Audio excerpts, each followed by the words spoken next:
8 वालों, कैसे हैं आप लोग। उम्मीद करते हैं कि आप लोगों का एग्ज़ाम आज बहुत ही अच्छा गया होगा। आज साइंस का आंसर की लेके आए हैं। चलिए इससे फटाफट आप लोगों को देख लीजिए और कमेंट में बताइएगा कि आप लोगों का कितना सही हुआ। चलिए पहला क्वेश्चन है 51 नंबर। बल का प्रयोग किसमें परिवर्तन लाने में किया जाता है, तो इसका राइट आंसर होगा ऑप्शन नंबर ए। अगले प्रश्न की ओर चलते हैं 52 नंबर। दो सतहों के बीच संपर्क के कारण कौन सा बल उत्पन्न होता है, तो इसका राइट आंसर होगा ऑप्शन नंबर सी। अगला प्रश्न है 53। हमारे चारों ओर के वायु के आवरण को क्या कहते हैं, तो इसका राइट आंसर होगा ऑप्शन नंबर ए। अगला प्रश्न है 54।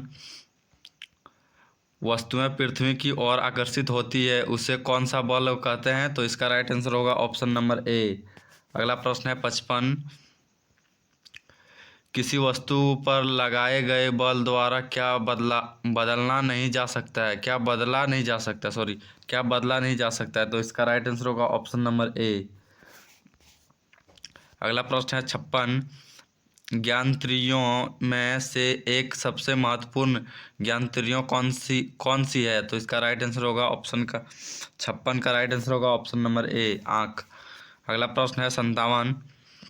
नेत्र का बाहरी आवरण कैसा होता है, नेत्र का बाहरी आवरण कैसा होता है, तो 7 का राइट आंसर होगा ऑप्शन नंबर सी। अगला प्रश्न है 58। रेटिना किससे बना होता है, रेटिना किससे बना होता है, तो इसका राइट आंसर होगा ऑप्शन नंबर बी। अगला प्रश्न है जो पिंड दूसरी वस्तुओं के प्रकाश से चमकते हैं उन्हें क्या कहते हैं, तो इसका राइट आंसर होगा ऑप्शन नंबर बी। अगला प्रश्न है 60। सामान्य नेत्र के लिए निकट बिंदु की दूरी है, सामान्य नेत्र के लिए निकट बिंदु की दूरी है, तो इसका राइट आंसर होगा ऑप्शन नंबर सी। अगला प्रश्न है 61। जब श्वेत प्रकाश प्रिज्म से होकर गुजरता है तो प्रिज्म के आधार की ओर प्राप्त रंग होता है, तो इसका राइट आंसर होगा ऑप्शन नंबर 61 का बी। अगला प्रश्न की ओर चलते हैं। उत्तल लेंस के फोकस तथा प्रकाशित केंद्र के बीच रखी वस्तुओं का प्रतिबिंब होगा, तो इसका राइट आंसर होगा ऑप्शन नंबर ए। अगला प्रश्न है 63। उस राशि का नाम बताएं जिसका मात्रक न्यूटन है, तो इसका राइट आंसर होगा ऑप्शन नंबर बी। अगला प्रश्न है 64। पीतल है, पीतल क्या है, तो इसका राइट आंसर होगा ऑप्शन नंबर पीतल है, इसका राइट आंसर होगा 64 का सी, इसका राइट आंसर हो जाएगा ऑप्शन नंबर सी। अगला प्रश्न है 65। कमरे के ताप पर द्रव अवस्था में रहने वाली धातु है, तो इसका राइट आंसर होगा 65 का ऑप्शन नंबर ए। अगला प्रश्न है 66। धात्विक ऑक्साइड होते हैं, तो इसका राइट आंसर होगा ऑप्शन नंबर बी। अगला प्रश्न है 67 की ओर चलते हैं। सबसे अधिक सक्रिय धातु है, तो इसका राइट आंसर होगा ऑप्शन नंबर ए। अगला प्रश्न है 68 की ओर चलते हैं हम लोग।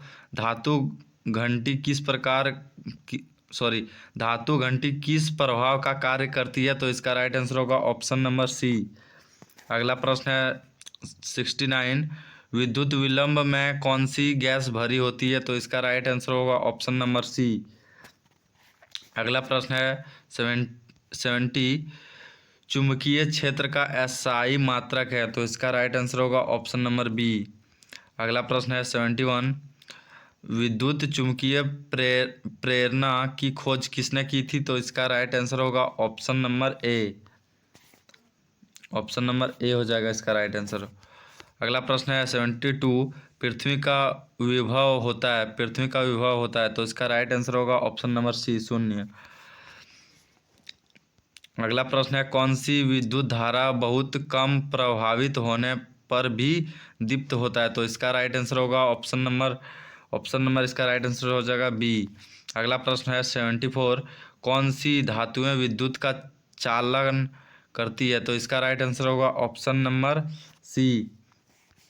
अगला प्रश्न है 75। वह पदार्थ जो अपने से होकर विद्युत धारा को प्रभावित होने देते हैं वे विद्युत के क्या कहलाते हैं, तो इसका राइट आंसर होगा ऑप्शन नंबर बी। अगला प्रश्न है 76 की ओर चलते हैं। बैलों द्वारा गाड़ी को खींचना किस बल का उदाहरण है? तो 76 का राइट आंसर होगा ऑप्शन नंबर ए। 77 दरवाजे को धक्का देने पर कैसा बल लगता है? तो इसका राइट आंसर होगा ऑप्शन नंबर ए। इसका राइट आंसर होगा ऑप्शन नंबर ए। चलिए 78 की ओर चलते हैं। पृथ्वी की सतह से ऊंचाई के बढ़ने के साथ साथ वायुमंडलीय दाब क्या होता है? तो इसका राइट आंसर होगा ऑप्शन नंबर ए, घटता है। अगला प्रश्न है 79 पौधे का जंतु कहाँ पाए जाते हैं? तो इसका राइट आंसर होगा ऑप्शन नंबर डी। इसका राइट आंसर होगा ऑप्शन नंबर डी। अगला प्रश्न है 80 प्रति इकाई क्षेत्रफल पर लगाने वाले बल को क्या कहते हैं? तो इसका राइट आंसर होगा ऑप्शन नंबर बी, दाब। अगला प्रश्न है 81 की ओर चलते हैं। कोशिकाओं का समूह किसका निर्माण करता है? तो इसका राइट आंसर होगा ऑप्शन नंबर सी। अगला प्रश्न है 82 निम्न में से सबसे बड़ी कोशिका किसकी होती है? तो इसका राइट आंसर होगा ऑप्शन नंबर सी। अगला प्रश्न है 83 की ओर चलते हैं। कोशिका का क्या अर्थ है? तो इसका राइट आंसर होगा ऑप्शन नंबर ए। अगला प्रश्न है 84 की ओर चलते हैं। जंतु कोशिका में नहीं पाए जाते हैं, तो इसका राइट आंसर होगा ऑप्शन नंबर सी। अगला प्रश्न है 85 कोशिका कितने प्रकार की होती है? तो कोशिका कितने प्रकार की होती है? तो 3 प्रकार की होती है। अगला प्रश्न है 86 सजीव में अनुवांशिक गुणों का वाहक है, तो इसका राइट आंसर होगा ऑप्शन नंबर सी। अगले प्रश्न की ओर चलते हैं 87 की ओर चलते हैं। सूक्ष्म जीव का प्रकार है, तो इसका राइट आंसर होगा ऑप्शन नंबर डी, इनमें सभी। की ओर चलते हैं। खाद्य परिरक्षण की विधि है, तो इसका राइट आंसर होगा ऑप्शन नंबर डी। अगला प्रश्न है 89 पॉलीथीन पैकेट में आने वाला दूध को खराब होने से बचाने के लिए क्या किया जाता है? तो इसका राइट आंसर होगा ऑप्शन नंबर बी। अगला प्रश्न की ओर चलते हैं 90 मानव रोग कौन सा विनाशु के कारण उत्पन्न होता है? तो इसका राइट आंसर होगा ऑप्शन नंबर डी।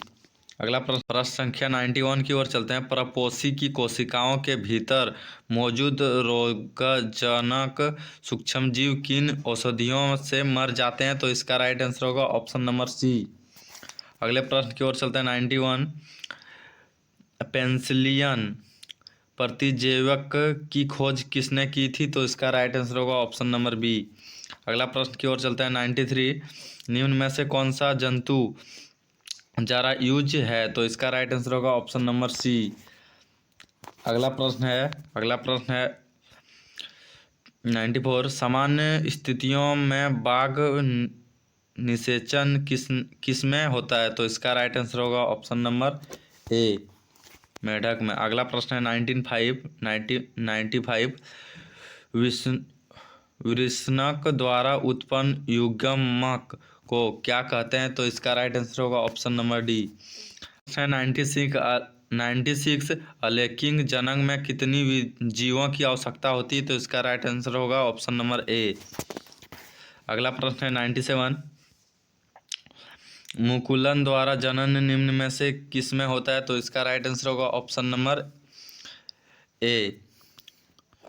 अगला प्रश्न है 98 माइक्रोकॉन्ड्रिया किसमें अनुपस्थित होता है? तो इसका राइट आंसर होगा ऑप्शन नंबर सी। अगला प्रश्न है 99 प्रोकैरियोटिक कोशिका में निम्न में से कौन सा नहीं होता है? तो इसका राइट आंसर होगा ऑप्शन नंबर सी। क्या 100 की ओर चलते हैं। सेलुलोज भित्ति किसके सेलों में पाई जाती है? तो इसका राइट आंसर होगा ऑप्शन नंबर डी। आप लोगों ने कितना सही किया हम ज़रूर कमेंट करके बताएं। उसके बाद और भी सब्जेक्ट का आंसर की इसी चैनल में आज रात तक सब अपलोड हो जाएगा। और अपने दोस्तों को भी शेयर करें ताकि उसको भी पता चल सके